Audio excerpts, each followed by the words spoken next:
പകൽ വാർത്ത തുടങ്ങുന്നു. പ്രധാന വാർത്തകൾ നോക്കാം. കാസർകോട്ടെ 15-കാരിയുടെ മരണത്തിൽ പോലീസിന് ഹൈക്കോടതിയുടെ രൂക്ഷ വിമർശനം. വിഐപിയുടെ മകളല്ലാത്തതുകൊണ്ടാണോ പരാതി അന്വേഷിക്കാതിരുന്നതെന്ന് ചോദ്യം. അന്വേഷണ ഉദ്യോഗസ്ഥൻ കേസ് ഡയറിയുമായി നാളെ ഹാജരാകണം. പെൺകുട്ടിയുടെയും അയൽവാസിയുടെയും മൃതദേഹങ്ങൾക്ക് 20 ദിവസത്തെ പഴക്കമെന്ന് പോസ്റ്റ്മോർട്ടം റിപ്പോർട്ട്. മരണം ആത്മഹത്യയെന്ന് സ്ഥിരീകരണം.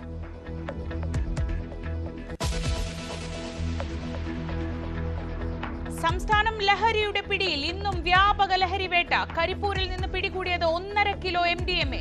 കാസർഗോഡ് ലഹരി മാഫിയയെക്കുറിച്ച് വിവരം നൽകിയതിന് വീട് കയറി ആക്രമിച്ചു. കൊച്ചിയിലും പാലക്കാട്ടും ലഹരി വേട്ട.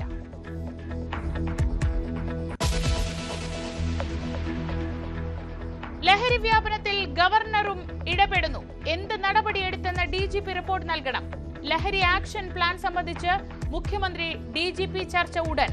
ക്യാമ്പസുകൾ ലഹരി മുക്തമാക്കാനുള്ള നടപടികൾ ആലോചിക്കാൻ വൈസ് ചാൻസലർമാരുടെ യോഗം ഉടൻ ചേരും.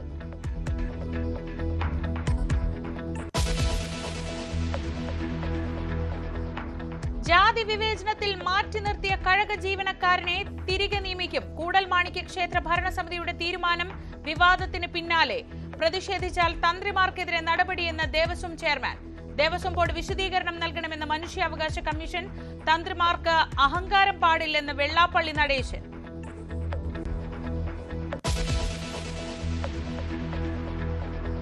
സംസ്ഥാന സമ്മേളനത്തിന് പിന്നാലെ CPM-ൽ അതൃപ്തരുടെ പടയൊരുക്ക എന്ന് സൂചന. സംസ്ഥാന സമിതിയിലേക്ക് പരിഗണിക്കാത്തതിൽ അമർഷം പരസ്യമാക്കി A. പത്മകുമാർ. പരിഗണന കിട്ടാത്തതിൽ കണ്ണൂരിലെ N. സുകന്യയ്ക്കും പരാതി. അതൃപ്തി സമ്മേളനത്തിൽ തന്നെ അറിയിച്ച് P. ജയരാജനും മേഴ്സിക്കുട്ടിയമ്മയും.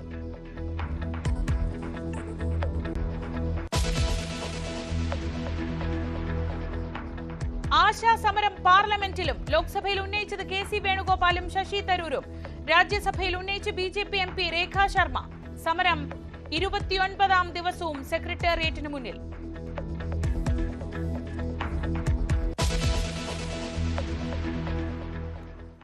കാസർകോട്ടെ 15-കാരിയുടെ മരണത്തിൽ പോലീസിന് ഹൈക്കോടതിയുടെ രൂക്ഷ വിമർശനം. ഒരു വിഐപിയുടെ മകളായിരുന്നെങ്കിൽ പോലീസ് ഇങ്ങനെ കാണിക്കുമോ എന്നായിരുന്നു കോടതിയുടെ ചോദ്യം. അന്വേഷണ ഉദ്യോഗസ്ഥൻ നാളെ ഹൈക്കോടതിയിൽ കേസ് ഡയറി ഹാജരാക്കണമെന്നും നിർദ്ദേശമുണ്ട്. 15-കാരിയുടെയും യുവാവിന്റെയും മരണം ആത്മഹത്യയെന്ന് ഇതിനിടെ പ്രാഥമിക പോസ്റ്റ്മോർട്ടം റിപ്പോർട്ട് പുറത്തുവന്നു. വിവരങ്ങളുമായി TG സജിത്തും ഒപ്പം കാസർഗോഡ് നിന്ന് KV ബൈജുവും ചേരുന്നു. ആദ്യം സജിത്തിലേക്ക്. സജിത്ത്, നമ്മളൊക്കെ ഇന്നലെ ഈ വാർത്ത പുറത്തു വന്നപ്പോൾ ചോദിച്ച ആദ്യത്തെ ചോദ്യം ഇതാണ്. ഇത്രയും ദിവസം ഒരു പെൺകുട്ടിയെ, അതും ഒരു 15 വയസ്സുള്ള ഒരു പെൺകുട്ടിയെ കാണാതായിട്ട് പോലീസ് എന്താണ് ചെയ്തത്? എന്തുകൊണ്ടാണ് അവർക്ക് ഈ തൊട്ടടുത്തുണ്ടായിട്ടും ഈ മൃതദേഹങ്ങൾ കണ്ടെത്താനാവാഞ്ഞത് എന്നൊക്കെയുള്ള സംശയങ്ങൾ നമുക്കുമുണ്ടായിരുന്നു. ഇന്നിപ്പോൾ കോടതിയുടെ ഭാഗത്തു നിന്ന് അതിരൂക്ഷമായ വിമർശനങ്ങളാണ് ഉണ്ടായിട്ടുള്ളത്. കോടതി പങ്കുവച്ച വികാരം എന്തായിരുന്നു? ശ്രീജ സൂചിപ്പിച്ചതുപോലെയാണ്, ഒരു പുരോഗമന സമൂഹത്തിൽ എങ്ങനെ ഇത് സംഭവിച്ചു എന്ന ചോദ്യം പൊതുവിൽ ഉയർന്നതാണ്. അതുതന്നെയാണ് കോടതിയും പ്രകടിപ്പിച്ച സംശയം. കാരണം അന്വേഷണ ഏജൻസികൾ ഈ 15 ദിവസം, ഈ കഴിഞ്ഞ ദിവസങ്ങളിൽ എന്തു ചെയ്തു എന്ന ചോദ്യമാണ്. കാരണം പരാതി ഉയർന്നിട്ടും അത് അന്വേഷണം നടത്താൻ തയ്യാറായില്ല. നിയമത്തിന് മുന്നിൽ എല്ലാവരും സമന്മാരാണ്. ഉയർന്ന ആൾക്കാരും താഴെ ആൾക്കാരും എല്ലാവരും സമന്മാരാണ്. ഏതെങ്കിലും വിഐപിയുടെ മകളായിരുന്നെങ്കിൽ എന്തായിരിക്കുമായിരുന്നു പോലീസിൻ്റെ നടപടി എന്ന കടുത്ത വിമർശനമാണ് കോടതി ഉന്നയിച്ചത്. നേരത്തെ ഈ പെൺകുട്ടിയെ കാണാതായതുമായി ബന്ധപ്പെട്ട പെൺകുട്ടിയുടെ അമ്മ ഹൈക്കോടതിയിൽ ഹേബിയസ് കോർപ്പസ് ഹർജി ഫയൽ ചെയ്തിരുന്നു. ആ ഹർജിയുടെ ഇടക്കാല ഉത്തരവിലാണ് കോടതി ഇത്തരമൊരു പരാമർശം നടത്തിയിരിക്കുന്നതെന്നാണ് ശ്രദ്ധേയം. നാളെ അന്വേഷണ ഉദ്യോഗസ്ഥൻ കേസ് ഡയറിയുമായി കോടതിയിൽ ഹാജരാവണം. അങ്ങനെയെങ്കിൽ അന്വേഷണ ഉദ്യോഗസ്ഥൻ നേരിട്ട് ഹാജരാകുമ്പോൾ കൂടുതൽ രൂക്ഷമായ പരാമർശങ്ങൾ കോടതിയിൽ നിന്ന് തന്നെ ഉണ്ടാകുമെന്ന് കരുതാം. എന്തായാലും കോടതിയുടെ ഒരു പ്രതീക്ഷിത നീക്കമാണ് ഉണ്ടായിരിക്കുന്നത്. കാരണം എന്തുകൊണ്ട് ഇതുവരെ കണ്ടെത്തിയില്ല എന്ന ചോദ്യമാണ്. നമുക്കറിയാം, ആ പെൺകുട്ടിയെയും അയൽക്കാരൻ്റെ മൃതദേഹം കണ്ടെത്തിയത് പോലും ആ വീടിന് സമീപത്തു നിന്നാണ്. അങ്ങനെയെങ്കിൽ പോലീസ് ഇത്ര ദിവസം എന്ത് അന്വേഷണം നടത്തി എന്ന ചോദ്യമാണ്. ഒരു പരാതിയോട് വേണ്ടത്ര ജാഗ്രതയുള്ള സമീപനം പോലീസ് സ്വീകരിച്ചില്ല എന്ന് തന്നെയാണ് കോടതി പറയുന്നത്. സജിത്താണ് വിവരങ്ങൾ നൽകിയത്. KV ബൈജു കാസർഗോഡ് നിന്ന് ചേരുന്നുണ്ട്. ബൈജു, ഇന്ന് രാവിലെയും നമ്മൾ സംസാരിച്ചപ്പോൾ പോലീസിന്റെ ഭാഗത്തുനിന്നുണ്ടായ വീഴ്ചയെ പറ്റി പറഞ്ഞിരുന്നു. ഇപ്പോൾ പോസ്റ്റ്മോർട്ടം റിപ്പോർട്ടിലെ വിവരങ്ങൾ കൂടി പുറത്തു വരുന്നുണ്ടല്ലോ, പ്രാഥമിക വിവരങ്ങൾ. അതായത് ഈ കാണാതായ സമയത്ത് തന്നെ ഇവരുടെ ആത്മഹത്യ സംഭവിച്ചു. അങ്ങനെയാണോ പ്രാഥമിക വിവരങ്ങൾ?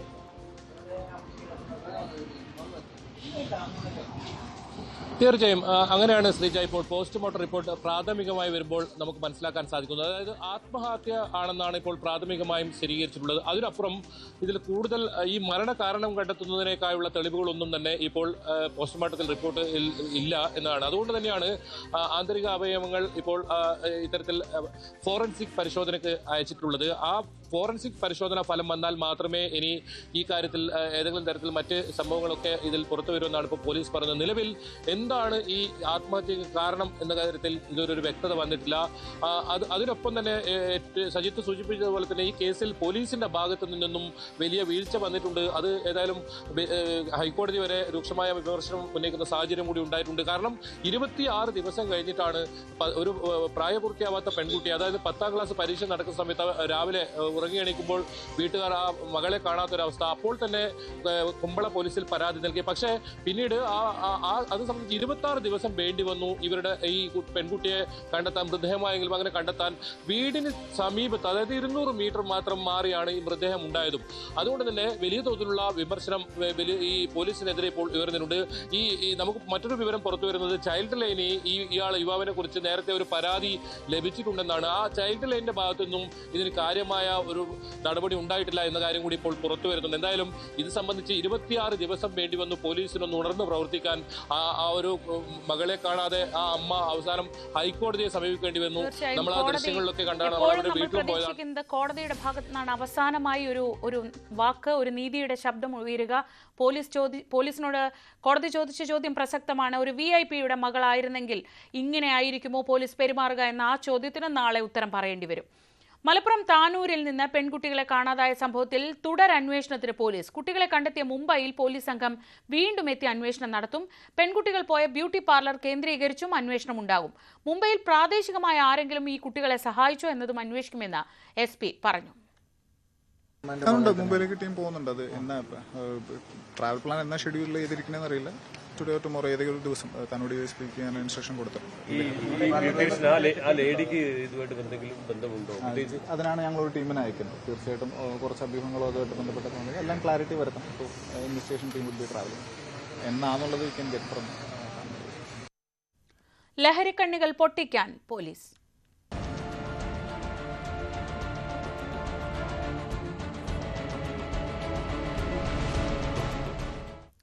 കരിപ്പൂരിൽ വൻ MDMA വേട്ട. 1665 ഗ്രാം, അതായത് 1.5 കിലോയിലേറെ MDMA ആണ് പോലീസ് പിടിച്ചെടുത്തത്. മട്ടാഞ്ചേരിയിലെ ലഹരിമരുന്ന് കേസിൽ പിടിയിലായ കരിപ്പൂർ സ്വദേശി ആഷിഖിന്റെ വീട്ടിൽ നിന്നാണ് ഈ MDMA പിടികൂടിയത്. ആഷിഖിന് ഒമാനിൽ നിന്നെത്തിയ പാഴ്സലിൽ നിന്നാണ് വലിയ അളവിൽ MDMA കണ്ടെത്തിയത്. 1665 ഗ്രാം MDA 40-ലധികം ചെറിയ പാക്കറ്റുകളിലായാണ് കടത്താൻ ശ്രമിച്ചത്. ഒമാനിൽ നിന്ന് ചെന്നൈ വിമാനത്താവളം വഴിയാണ് കാർഗോ കരിപ്പൂരിലെത്തിയത്. വീട്ടുസാധനങ്ങളിടയിൽ ഒളിപ്പിച്ച അവസ്ഥയിലായിരുന്നു MDMA പാക്കറ്റുകളെന്ന് പോലീസ് പറഞ്ഞു. ഒമാനിൽ നിന്ന് ആരാണ് ഇത് അയച്ചതെന്നും ലഹരിമരുന്ന് കേസിൽ ഇപ്പോൾ റിമാൻഡിലുള്ള ആഷിഖിന്റെ പങ്ക് എത്രമാത്രമുണ്ടെന്നും അന്വേഷിച്ചു വരികയാണെന്ന് SP R വിശ്വനാഥ് വ്യക്തമാക്കി. കുറച്ച് ഹൗസ് ഹോൾഡ് ഐറ്റംസും മറ്റ് സാധനങ്ങളും എല്ലാം കൂടി ചേർത്ത്, എല്ലാം നമ്മൾ സീഷറിൽ എടുത്തിട്ടുണ്ട്. കുറച്ച് സാധനങ്ങളോട് ഉൾപ്പെടെയുള്ള ഒരു ബാഗായിട്ടാണ് നമ്മൾക്ക് ഒരു പാർസൽ, പ്രോപ്പർ കാർഗോ പാർസലായിട്ടുള്ളതാണ്. അപ്പം അത് ജസ്റ്റ് ലൈക്ക് ഇനി അതർ കാർഗോ പാർസൽ പോലെ തന്നെ ഇയാളുടെ അഡ്രസ്സിലേക്ക് വന്ന കാർഗോ ആണ്. അപ്പോൾ ഈ കേസിനകത്ത് നമ്മളെ സംബന്ധിച്ചിടത്തോളം ഇനി ഇയാളെ കസ്റ്റഡിയിൽ എടുത്ത് വിശദമായിട്ട് ചോദ്യം ചെയ്യേണ്ടതുണ്ട്. ബിക്കോസ് ഈ പറഞ്ഞ കാര്യങ്ങളെല്ലാം ഈ പറഞ്ഞ മറ്റുള്ളവർക്ക് എല്ലാവർക്കും സപ്ലയർ ഇയാളാണോ എന്നുള്ളതെല്ലാം അങ്ങനെ ഒരു അന്വേഷണത്തിനകത്തെ വെളിവാകത്തുള്ളൂ. ഒമാനിൽ സൂപ്പർ മാർക്കറ്റിലായിരുന്നു ആഷിഖിന് ജോലി. ഒമാനിലുള്ളവർക്ക് MDMA കടത്തുമായി ബന്ധമുണ്ടെന്നും അന്വേഷിക്കുന്നുണ്ട്. പിടിച്ചെടുത്ത MDMAക്ക് 1/2 കോടി രൂപയിലധികം മൂല്യം കണക്കാക്കുന്നു. ഇപ്പോൾ മട്ടാഞ്ചേരി കേസിൽ റിമാൻഡിലുള്ള ആഷിഖിനെ ഈ കേസിൽ കൂടി ഉൾപ്പെടുത്തി ചോദ്യം ചെയ്യുമെന്നും SP വ്യക്തമാക്കി. ഇത്രയും അധികം അളവിൽ MDMA കടത്തിയത് മൊത്ത വിതരണ ശൃംഖലയുടെ മുഖ്യ കണ്ണിയാണ് ആഷിഖ് എന്ന സൂചനയാണ് നൽകുന്നത്. ന്യൂസ് 18 മലപ്പുറം. കാസർകോട്ട് ലഹരി വിൽപ്പനയെക്കുറിച്ച് വിവരം നൽകിയെന്ന് ആരോപിച്ച് വീട് കയറിയ ആക്രമണം. മാസ്തിക്കുണ്ട് സ്വദേശി സിനാനും അമ്മയ്ക്കുമാണ് മർദ്ദനമേറ്റത്. ലഹരി കേസിലെ പ്രതികളായ ചെങ്കള സ്വദേശി ഉമ്മർ ഫാറൂഖ്, സഹോദരൻ നിയാസ് എന്നിവരാണ് ആക്രമിച്ചതെന്നാണ് പരാതി.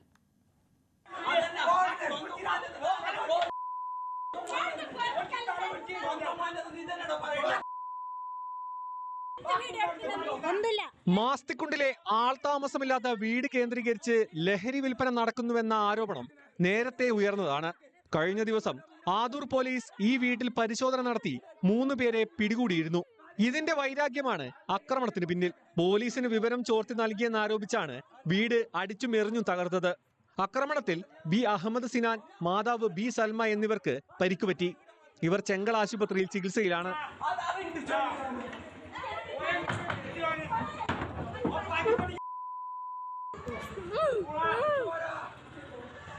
ഞാൻ പള്ളിയിലേക്ക് പോകുന്ന സമയത്ത് ഓറ് ഇരുമ്പിൻ്റെ റാഡെല്ലാം കൊണ്ട് വന്നിട്ട് ആക്രമിച്ചതാണ്. തലക്കും ഇവിടെ ഈ ഭാഗത്തും കുറേ എടുത്ത് അടിയുണ്ട്. ഇവിടെല്ലാം കൈക്കെല്ലാം കൊണ്ടിട്ടുണ്ട്. തലക്കെല്ലാം അടിച്ചിന്. എന്തോ ഭാഗ്യത്തിനാണ് രക്ഷപ്പെട്ടത്. വീട്ടിലേക്ക് വന്നിട്ട് പെണ്ണുങ്ങളെ തല്ലീന് കിടാവുണ്ടതിന്. കിടാവും ഭയങ്കര ഇതായിരുന്നു. കിടാവിനെ തള്ളിയിട്ട് അങ്ങോട്ട് കിട്ടീന്. ഇപ്പോൾ ഒരു 10-20 ദിവസമായിട്ട് അവിടെ ഭയങ്കര ആൾക്കാർ വരുന്ന ഇതിലുണ്ട്. ഇങ്ങനെ കംപ്ലൈൻ്റ് ആക്കിയതാണ്. ക്ലബ്ബ് മൊത്തത്തിൽ കംപ്ലൈൻ്റ് ആക്കിയതാണ്. ആ പിടിച്ചതിൻ്റെ പ്രതികാരമാണ് ഇന്നലെ അവർ വീട്ടിയത്. ഇതിപ്പോൾ ഇങ്ങനെയാണെങ്കിൽ നമുക്ക് ജീവിക്കാൻ പറ്റാത്തൊരു സാഹചര്യമാണ് അവിടെ ഉള്ളത് നിലവിൽ. കുറഞ്ഞ അളവിലാണ് പ്രതികളിൽ നിന്നും ലഹരിമരുന്ന് കണ്ടെത്തിയത്. ഇതോടെ സ്റ്റേഷൻ ജാമ്യം നൽകി വിടുകയായിരുന്നു. പിന്നാലെയായിരുന്നു ആക്രമണം. ഇരുമ്പ് തണ്ടുമായാണ് പ്രതികളെത്തിയത്. വീട്ടുകാർ തന്നെയാണ് ആക്രമണ ദൃശ്യങ്ങൾ പകർത്തിയത്. സംഭവത്തിൽ വിദ്യാനഗർ പോലീസ് കേസെടുത്തു. ന്യൂസ് 18 കാസർഗോഡ്. കോഴിക്കോട് താമരശ്ശേരിയിൽ മയക്കുമരുന്ന് കവറുകൾ വിഴുങ്ങി മരിച്ച ഷാനിദിന്റെ പോസ്റ്റ്മോർട്ടം റിപ്പോർട്ട് പുറത്തുവന്നു. അമിതമായ അളവിൽ ലഹരി രക്തത്തിൽ കലർന്നതാണ് മരണകാരണമെന്ന് പ്രാഥമിക റിപ്പോർട്ടിൽ പറയുന്നു. കേസ് അന്വേഷണത്തിന് പേരാമ്പ്ര ഡിവൈഎസ്പിയെ ചുമതലപ്പെടുത്തി. പരിശോധനയ്ക്കെത്തിയ പോലീസ് സംഘത്തെ കണ്ട കയ്യിലുണ്ടായിരുന്ന MDMA പാക്കറ്റുകൾ വിഴുങ്ങി ചികിത്സയിലിരിക്കെ ഷാനിദ് മരിച്ചതിന് കാരണം ലഹരിമരുന്ന് രക്തത്തിൽ കലർന്നതാണെന്ന് പോസ്റ്റ്മോർട്ടത്തിൽ കണ്ടെത്തി. വയറ്റിൽ ഉണ്ടായിരുന്ന സിപ്പ് കവറുകളിൽ ഒന്ന് പൊട്ടി ലഹരി പദാർത്ഥം രക്തത്തിൽ കലർന്നിരുന്നു. വയറ്റിലുണ്ടായിരുന്നത് MDMA ആണോ എന്ന ഫോറൻസിക് പരിശോധനയിൽ മാത്രമേ വ്യക്തമാകൂ. ഒരു പാക്കറ്റ് കഞ്ചാവും പോസ്റ്റ്മോർട്ടത്തിൽ വയറ്റിൽ നിന്ന് കണ്ടെടുത്തു. പോസ്റ്റ്മോർട്ടത്തിന് ശേഷം മൃതദേഹം ബന്ധുക്കൾക്ക് വിട്ടുകൊടുത്തു. ഗൾഫിലായിരുന്ന ഷാനിദ് നാട്ടിൽ തിരിച്ചെത്തിയ ശേഷം ലഹരിക്ക് അടിമയായെന്നും മയക്കുമരുന്ന് കച്ചവട റാക്കറ്റിലെ കണ്ണിയായെന്നും പോലീസ് അന്വേഷണത്തിൽ വ്യക്തമായി. കോടഞ്ചേരി, താമരശ്ശേരി പോലീസ് സ്റ്റേഷനുകളിൽ ഇയാൾക്കെതിരെ 2 ലഹരി കേസുകൾ ഉണ്ട്. ഇയാളുമായി ബന്ധപ്പെട്ട് പ്രവർത്തിക്കുന്ന കണ്ണികളെ കണ്ടെത്താൻ പോലീസ് അന്വേഷണം വ്യാപിപ്പിച്ചു. ന്യൂസ് 18 കോഴിക്കോട്. സംസ്ഥാനത്തെ മറ്റിടങ്ങളിലും ഇന്ന് വ്യാപകമായ ലഹരിവേട്ട നടന്നു. കൊച്ചിയിൽ പോലീസ് നടത്തിയ മിന്നൽ പരിശോധനയിൽ 300 പേർ പിടിയിലായി. MDMAയും ഹാഷിഷ് ഓയിലും അടക്കമാണ് പിടിച്ചെടുത്തത്. സംസ്ഥാനത്ത് മയക്കുമരുന്ന് കേസുകൾ വർദ്ധിക്കുന്ന സാഹചര്യത്തിലാണ് പോലീസും എക്സൈസും പരിശോധന കർശനമാക്കിയത്. കൊച്ചി നഗരത്തിൽ അർദ്ധരാത്രി നടത്തിയ മിന്നൽ പരിശോധനയിൽ ലഹരി കടത്തിയവരും ഉപയോഗിച്ചവരുമടക്കം 300 പേർ പിടിയിലായി. MDMAയും ഹാഷിഷ് ഓയിലുമാണ് പിടിച്ചത്. മദ്യപിച്ച് വാഹനം ഓടിച്ച 193 പേരെയും പിടികൂടി. കഴിഞ്ഞ ദിവസം ഹൈബ്രിഡ് കഞ്ചാവുമായി പിടിയിലായ സിനിമാ മേക്കപ്പ് മാൻ രഞ്ജിത്ത് ഗോപിനാഥനെ സ്റ്റേഷൻ ജാമ്യത്തിൽ വിട്ടയച്ചു. അട്ടഹാസം എന്ന സിനിമയുടെ ലൊക്കേഷനിൽ നിന്ന് വരുന്നതിനിടെയാണ് ഇയാൾ പിടിയിലായത്. ഇയാളുടെ മൊഴിയുടെ അടിസ്ഥാനത്തിൽ തുടരന്വേഷണം നടത്തും. സിനിമാ മേഖലയിലും പ്രത്യേക നിരീക്ഷണം ഏർപ്പെടുത്തും.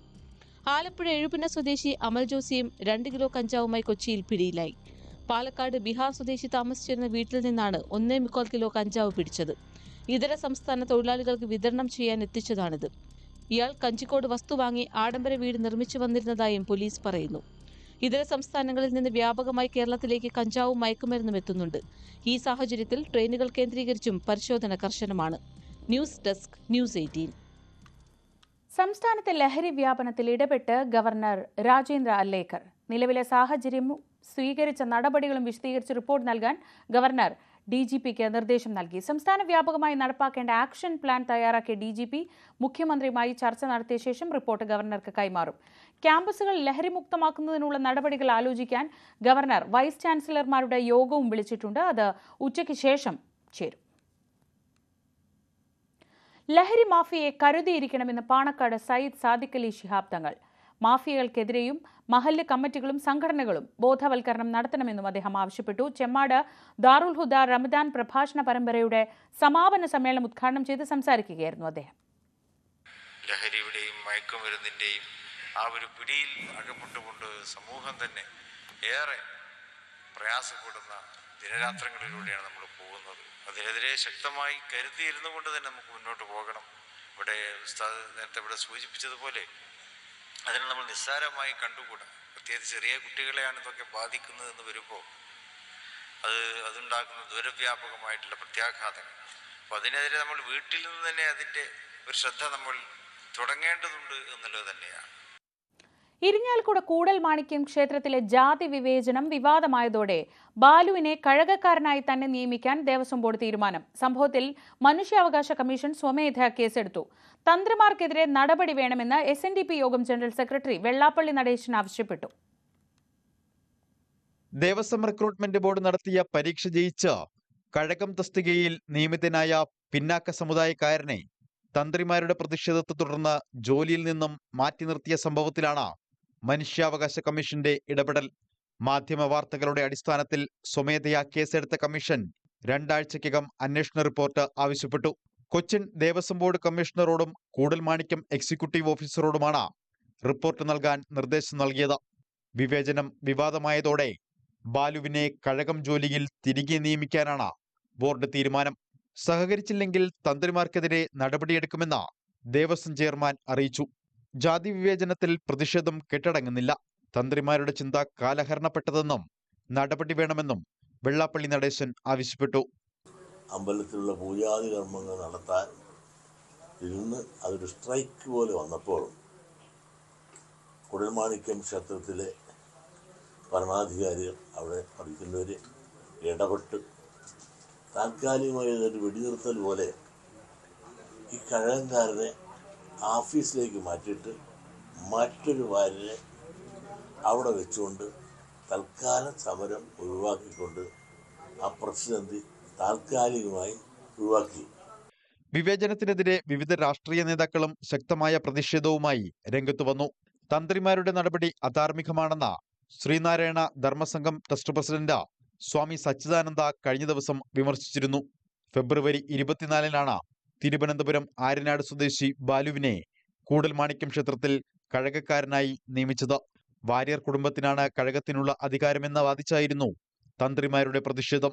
തന്ത്രിമാർക്ക് പിന്നാലെ വാര്യർ സമാജവും ബാലുവിന്റെ നിയമനത്തെ എതിർത്തു. ബാലുവിനെ ഓഫീസ് ജോലിയിലേക്ക് മാറ്റുന്നതുവരെ തന്ത്രി കുടുംബങ്ങൾ ക്ഷേത്ര ചടങ്ങുകളിൽ നിന്നും വിട്ടുനിന്നിരുന്നു. ന്യൂസ് 18 തൃശൂർ. ആശാ സമരം ഇന്ന് പാർലമെന്റിലും. ലോക്സഭയിൽ KC വേണുഗോപാലും ശശി തരൂരും വിഷയം ഉന്നയിച്ചപ്പോൾ രാജ്യസഭയുടെ ശ്രദ്ധയിലേക്ക് വിഷയം കൊണ്ടുവന്നത് BJP MP രേഖാ ശർമ്മയാണ്. പ്രശ്നം പരിഹരിക്കാൻ കേന്ദ്ര ഇടപെടൽ വേണമെന്ന് KC വേണുഗോപാൽ ആവശ്യപ്പെട്ടു. കേന്ദ്രവും സംസ്ഥാനവും പരസ്പരം പഴിചാരുകയാണെന്നും MPമാർ കുറ്റപ്പെടുത്തി. കുടിശ്ശിക ഉണ്ടെങ്കിൽ ഉടൻ അനുവദിക്കണമെന്നായിരുന്നു രേഖാ ശർമ്മയുടെ ആവശ്യം. The agitation which is going last 30 days in Kerala. People from all walk of the state, except some people, are totally joining with them. Why, sir? Why? Why they are joining? Because of ASHA workers treated to be actually as the health warriors of this country. In Kerala, for instance, ASHA workers only earn 7,000 rupees a month, and the government hasn't paid them for months.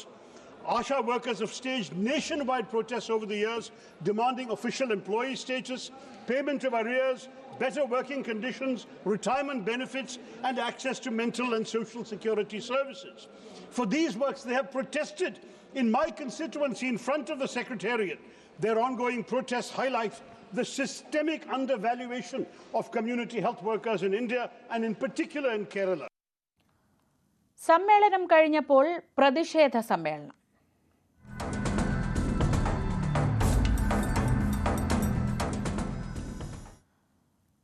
CPM സംസ്ഥാന സമ്മേളനത്തിന് പിന്നാലെ സംസ്ഥാന സെക്രട്ടേറിയറ്റിലും സംസ്ഥാന കമ്മിറ്റിയിലും ഉൾപ്പെടുത്താത്തതിൽ വിയോജിപ്പുമായി നേതാക്കൾ.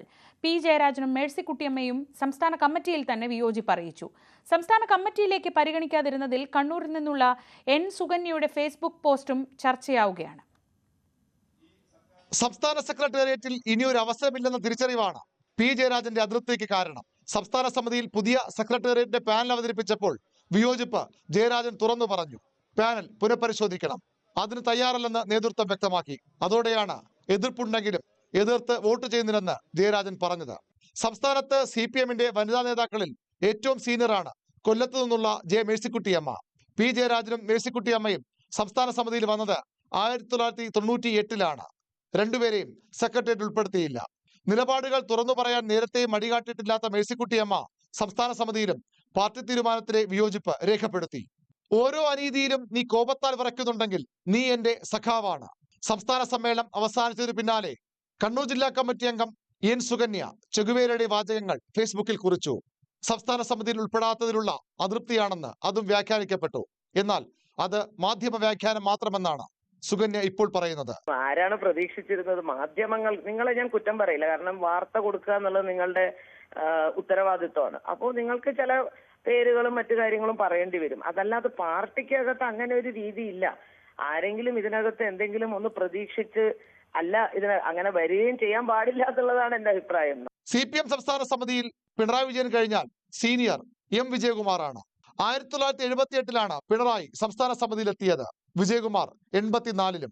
ഇത്തവണയും തഴയപ്പെട്ട വിജയകുമാറിനും ഇനി സംസ്ഥാന സെക്രട്ടേറിയറ്റിൽ ഒരു അവസരമുണ്ടാകില്ല. കടകംപള്ളി സുരേന്ദ്രനാണ് സെക്രട്ടേറിയറ്റിൽ അവസരം നിഷേധിക്കപ്പെട്ട മറ്റൊരു പ്രധാനി. അവഗണിക്കപ്പെട്ടെന്ന് തോന്നലുള്ള നേതാക്കൾ മറ്റു ജില്ലകളിലും ഏറെയുണ്ട്. പരസ്യ പ്രതികരണത്തിന് തയ്യാറാകുന്നില്ല എന്നു മാത്രം. V Arun, news 18, Thiruvananthapuram. മന്ത്രി വീണ ജോർജിനെ CPM സംസ്ഥാന കമ്മിറ്റിയിൽ ക്ഷണിതാവാക്കിയതിൽ കടുത്ത നിലപാടുമായി A. പത്മകുമാർ. പാർട്ടി സ്ഥാനങ്ങൾ ഒഴിയുമെന്നാണ് പ്രഖ്യാപനം. പാർട്ടി നടപടിയെടുത്താൽ അത് വിരമിക്കലായി കണക്കാക്കി പുറത്തേക്ക് പോകാനാണ് പത്മകുമാറിന്റെ തീരുമാനം. മന്ത്രി എന്ന നിലയിലാണ് വീണ ജോർജിനെ ക്ഷണിതാവാക്കിയതെന്നായിരുന്നു CPM പത്തനംതിട്ട ജില്ലാ സെക്രട്ടറി രാജു എബ്രഹാമിന്റെ വിശദീകരണം. ചതി, വഞ്ചന, അവഹേളനം, 52 വർഷത്തെ ബാക്കി പത്രം. ലാൽ സലാം.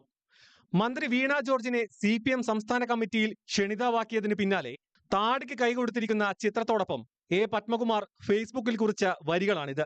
പോസ്റ്റ് പിന്നീട് പിൻവലിച്ചെങ്കിലും അതൃപ്തി കടുപ്പിക്കുകയാണ് പത്മകുമാർ. സംഘടനാ പ്രവർത്തനം പരിശോധിച്ചാണ് പാർട്ടി കഴിഞ്ഞ കാലങ്ങളിൽ വിവിധ ഘടകങ്ങളിലേക്ക് ആളുകളെ തെരഞ്ഞെടുത്തിരുന്നെങ്കിൽ ഇത്തവണ അതല്ല സ്ഥിതിയെന്നാണ് വീണ ജോർജിനെ ഉദാഹരണമായി ചൂണ്ടിക്കാട്ടി പത്മകുമാർ വിമർശിക്കുന്നത്. തന്റെ 52 വർഷത്തെ പ്രവർത്തനത്തെക്കാൾ പരിഗണന വീണ ജോർജിന്റെ 9 വർഷത്തിനാണ്. പ്രായപരിധിക്ക് കാത്തു നിൽക്കുന്നില്ലെന്നും 66-ാം വയസ്സിൽ എല്ലാം ത്യജിക്കുകയാണെന്നും പത്മകുമാർ പ്രഖ്യാപിച്ചു. ഞാൻ എന്തായാലും തെരഞ്ഞെടുക്കപ്പെട്ട സ്ഥാനങ്ങളിൽ ഒഴിയാനാണ് നിശ്ചയിച്ചിട്ടുള്ളത്. സാധാരണ നിലയ്ക്ക് CPM-നകത്ത് 75 വയസ്സാകുമ്പോൾ റിട്ടയർ ചെയ്യേണ്ടതാണ്. എനിക്കിപ്പോൾ 66 വയസ്സായി. ഞാൻ നേരത്തെ 9 വർഷം മുമ്പ് റിട്ടയർ ചെയ്തതായിട്ട് കരുതുന്നു. അത്രയേ ഉള്ളൂ. പത്മകുമാറിന്റെ നീക്കങ്ങളെ കരുതലോടെയാണ് CPM നേതൃത്വം കാണുന്നത്. പത്മകുമാറിനെതിരെ പറയുന്നില്ലെങ്കിലും പരാമർശം പാർട്ടി പരിശോധിക്കും. മന്ത്രിയായിരുന്നപ്പോൾ C. രവീന്ദ്രനാഥും ക്ഷണിതാവായിരുന്നു എന്ന് ചൂണ്ടിക്കാട്ടിയായിരുന്നു പത്മകുമാറിന്റെ വിമർശനങ്ങളോട് CPM പത്തനംതിട്ട ജില്ലാ സെക്രട്ടറി രാജു എബ്രഹാം പ്രതികരിച്ചത്. മന്ത്രിമാർ അവര് പാർട്ടിയുടെ സംസ്ഥാന സമിതി മെമ്പർമാരല്ലെങ്കിൽ അവരെ സംസ്ഥാന സമിതിയിലേക്ക് ക്ഷണിക്കുക അതൊരു കീഴ്വഴക്കമാണ്. ശ്രീ C. രവീന്ദ്രനാഥ് മന്ത്രിയായിരുന്നപ്പോൾ അദ്ദേഹത്തെ സംസ്ഥാന സമിതി പ്രത്യേക ക്ഷണിതാവായിരുന്നു. വീണ ജോർജ് ജില്ലാ കമ്മിറ്റി അംഗം എന്ന നിലയിലാണ് പാർട്ടിയിൽ ഇപ്പോൾ പ്രവർത്തിക്കുന്നത്. അതുകൊണ്ടാണ് സംസ്ഥാന സമിതിയിലെ ക്ഷണിതാവായി വീണ ജോർജിനെ തീരുമാനിച്ചിട്ടുള്ളത്. എല്ലാവരെയും സംസ്ഥാന കമ്മിറ്റിയിൽ ഉൾപ്പെടുത്താൻ കഴിയില്ലെന്നും കൊക്കിൽ ഒതുങ്ങാത്തത് വരെ പാർട്ടി പലർക്കും നൽകിയിട്ടുണ്ടെന്നുമായിരുന്നു പത്മകുമാറിന്റെ പരസ്യ പ്രതികരണത്തിൽ AK ബാലന്റെ വിമർശനം. എന്നാൽ തന്റെ മാനസികാവസ്ഥയുള്ള ഒട്ടേറെ ആളുകൾ ഉണ്ടെന്നായിരുന്നു പത്മകുമാറിന്റെ മറുപടി. അവരവരുടെ കഴിവിനനുസരിച്ച് കൊക്കിൽ ഒതുങ്ങിയത് മാത്രമല്ല കൊടുത്തത്, കൊക്കിൽ ഒതുങ്ങാത്തതും കൊടുത്തിട്ടുണ്ട്. എനിക്ക് കൊക്കിൽ ഒതുങ്ങാത്തത് തരാൻ തീരുമാനിച്ച ഘട്ടത്തിൽ വേണ്ടെന്ന് വെച്ചാൽ ഞാൻ പല കാരണങ്ങളാണ്. കാരണം ഇത് പാർട്ടിയോട് നീതി ചെയ്യണ്ടേ. അതൃപ്തി പരസ്യമാക്കിയതിൽ പത്മകുമാറിനെതിരെ പാർട്ടി നടപടി ഉണ്ടായേക്കും. ബുധനാഴ്ച ചേരുന്ന ജില്ലാ കമ്മിറ്റി വിഷയം പരിശോധിക്കും. പത്മകുമാർ വിമത ശബ്ദം ഉയർത്തതിന് പിന്നാലെ പാർട്ടിയിലേക്ക് സ്വാഗതം ചെയ്ത് BJP ജില്ലാ പ്രസിഡന്റ് രംഗത്ത് വന്നിരുന്നു. ന്യൂസ് 18 പത്തനംതിട്ട. ഇതിനിടെ A. പത്മകുമാറിനെ അനുനയിപ്പിക്കാൻ ശ്രമം ആരംഭിച്ച CPM ജില്ലാ സെക്രട്ടറി രാജു എബ്രഹാം അല്പം മുൻപ് പത്മകുമാറിനെ വീട്ടിലെത്തി കണ്ടു. വീണയെ സംസ്ഥാന കമ്മിറ്റിയിൽ ക്ഷണിതാവായി ഉൾപ്പെടുത്തിയതിലെ വിയോജിപ്പ് പത്മകുമാർ രാജു എബ്രഹാമിനോടും ആവർത്തിച്ചതായാണ് സൂചന. പത്മകുമാറിന്റെ ഇനിയുള്ള നീക്കം ഉറ്റുനോക്കുകയാണ് പാർട്ടി.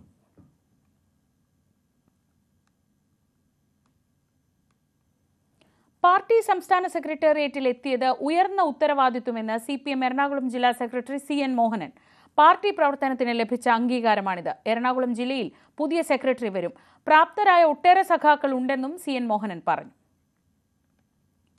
CPM സ്ത്രീവിരുദ്ധ പാർട്ടിയെന്ന് BJP സംസ്ഥാന അധ്യക്ഷൻ K. സുരേന്ദ്രൻ. 17 അംഗ സെക്രട്ടേറിയറ്റിൽ ഒരു വനിത മാത്രമാണുള്ളത്. നേതൃത്വത്തിൽ പിണറായിക്കും മുഹമ്മദ് റിയാസിനും സ്തുതി പാടുന്നവർ മാത്രമാണെന്നും K. സുരേന്ദ്രൻ വിമർശിച്ചു. മറ്റു വാർത്തകൾ നോക്കാം. തിരുവനന്തപുരം വെഞ്ഞാറമൂട് കൂട്ടക്കൊലപാതക കേസിലെ പ്രതി അഫാനെ അല്പസമയത്തിനകം നെടുമങ്ങാട് കോടതിയിൽ ഹാജരാക്കും. ജയിലിൽ നിന്ന് അഫാനുമായി പോലീസ് കോടതിയിലേക്ക് തിരിച്ചു. പിതൃ സഹോദരൻ ലത്തീഫിനെയും ഭാര്യയെയും കൊലപ്പെടുത്തിയ കേസിലാണ് പോലീസ് കസ്റ്റഡി അപേക്ഷ നൽകുക. കസ്റ്റഡിയിൽ ലഭിച്ചാൽ വൈദ്യപരിശോധനയ്ക്ക് ശേഷമായിരിക്കും തെളിവെടുപ്പ് അടക്കമുള്ള തുടർ നടപടികൾ.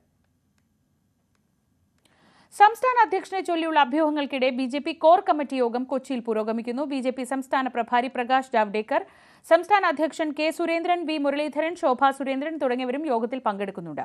തദ്ദേശ തെരഞ്ഞെടുപ്പിന്റെ ഒരുക്കങ്ങൾ ചർച്ച ചെയ്യുകയാണ് മുഖ്യ അജണ്ട. കേരളത്തിൽ റാഗിങ്ങും ലഹരിയും അതിക്രമവും വർദ്ധിക്കുകയാണെന്നും സർക്കാർ പൂർണ്ണ പരാജയമാണെന്നും പ്രകാശ് ജാവ്ദേക്കർ വിമർശിച്ചു. വിഴിഞ്ഞം തുറമുഖത്തിന് പാരിസ്ഥിതിക അനുമതിയായി. 2, 3 ഘട്ട നിർമ്മാണത്തിനുള്ള അനുമതിയാണ് ലഭിച്ചത്. ഉടൻ നിർമ്മാണം ആരംഭിക്കും. 1200 മീറ്റർ കൂടി ബേർത്തിന്റെ നീളം കൂട്ടും. പുലിമുട്ടിന്റെ നീളവും വർദ്ധിപ്പിക്കും. ഇതോടെ ഒരേ സമയം 5 മദർഷിപ്പുകൾക്ക് ഇവിടെ ബേർത്ത് ചെയ്യാനാവും. 2, 3 ഘട്ട നിർമ്മാണം 2028 പൂർത്തിയാക്കണമെന്നാണ് അദാനി ഗ്രൂപ്പിന് സർക്കാർ നൽകിയിട്ടുള്ള നിർദ്ദേശം. വനിതാ അഭിഭാഷകയെ അപമാനിച്ചെന്ന പരാതിയിൽ ഹൈക്കോടതി ജസ്റ്റിസ് എ ബദറുദ്ദീനെതിരായ അഭിഭാഷക അസോസിയേഷന്റെ ബഹിഷ്കരണം പിൻവലിക്കാൻ തീരുമാനം. ഇന്ന് ചേർന്ന ഹൈക്കോടതി അഡ്വക്കേറ്റ്സ് അസോസിയേഷൻ ജനറൽ ബോഡിയിലാണ് തീരുമാനം. ജസ്റ്റിസ് ബദറുദ്ദീനെ കേരള ഹൈക്കോടതിയിൽ നിന്നും സ്ഥലം മാറ്റണമെന്നാവശ്യപ്പെട്ടുകൊണ്ട് സുപ്രീം കോടതി ചീഫ് ജസ്റ്റിസിന് കത്തെഴുതാനും ജനറൽ ബോഡി തീരുമാനിച്ചു. അതേസമയം അസോസിയേഷനെ അറിയിക്കാതെ വിഷയത്തിൽ ചീഫ് ജസ്റ്റിസുമായി നേരിട്ട് ചർച്ച നടത്തിയ സീനിയർ അഭിഭാഷകൻ ജോർജ് പൂന്തോട്ടത്തെ അസോസിയേഷനിൽ നിന്ന് സസ്പെൻഡ് ചെയ്യാനും ജനറൽ ബോഡി തീരുമാനിച്ചു. മുഴുവൻ കോടതികളിലെയും വീഡിയോ റെക്കോർഡിംഗ് കാര്യക്ഷമമാക്കണമെന്നും ഭാവിയിൽ ഇത്തരം സംഭവങ്ങൾ ആവർത്തിച്ചാൽ മുഴുവൻ കോടതികളും ബഹിഷ്കരിക്കുമെന്നും ഹൈക്കോടതി അഡ്വക്കേറ്റ്സ് അസോസിയേഷൻ അറിയിച്ചു. ചോദ്യപേപ്പർ ചോർച്ച കേസിൽ MS സൊല്യൂഷൻസ് CEO ഷുഹൈബിന്റെ ജാമ്യാപേക്ഷ പരിഗണിക്കുന്നത് നാളത്തേക്ക് മാറ്റി. താമരശ്ശേരി 1ാം ക്ലാസ് മാജിസ്ട്രേറ്റ് കോടതിയാണ് കേസ് പരിഗണിക്കുക. 4ാം പ്രതിയായ പ്യൂൺ അബ്ദുൽ നാസറിന്റെ ജാമ്യാപേക്ഷയും നാളെ പരിഗണിക്കും. കള്ളക്കടൽ പ്രതിഭാസത്തിന്റെ ഭാഗമായി തിരുവനന്തപുരം, കൊല്ലം ജില്ലകളിലും കന്യാകുമാരി തീരത്തും നാളെ മുതൽ ഉയർന്ന തിരമാലകൾ കാരണം കടലാക്രമണത്തിന് സാധ്യതയെന്ന് ദേശീയ സമുദ്രസ്ഥിതി പഠന ഗവേഷണ കേന്ദ്രം. മത്സ്യത്തൊഴിലാളികളും തീരദേശവാസികളും ജാഗ്രത പാലിക്കണം.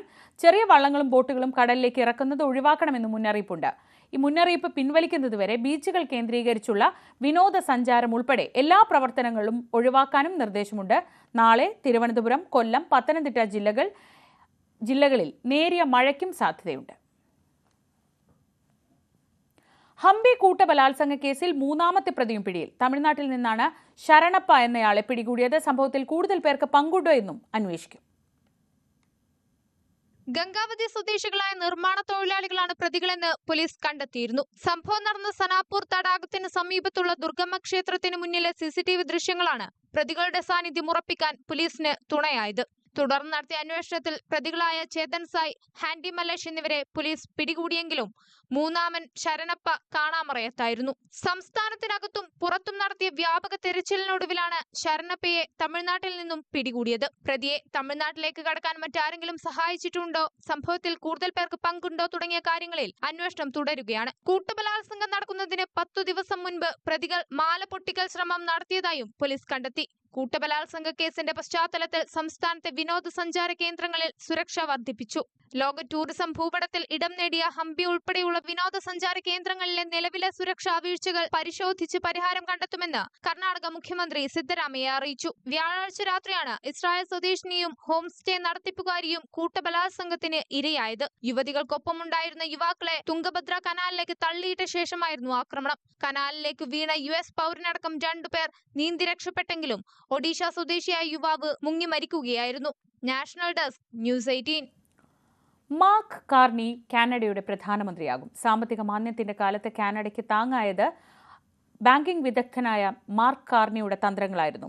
ഒരിക്കൽ ഹാരി പോട്ടറിലെ വില്ലനോട് ഡൊണാൾഡ് ട്രംപിനെ ഉപമിച്ച മാർക്ക് കാർണി നയിക്കാനെത്തുമ്പോൾ വരും കാലത്ത് US കാനഡ ബന്ധത്തിലേക്ക് ഉറ്റുനോക്കുകയാണ് ലോകരാജ്യങ്ങൾ.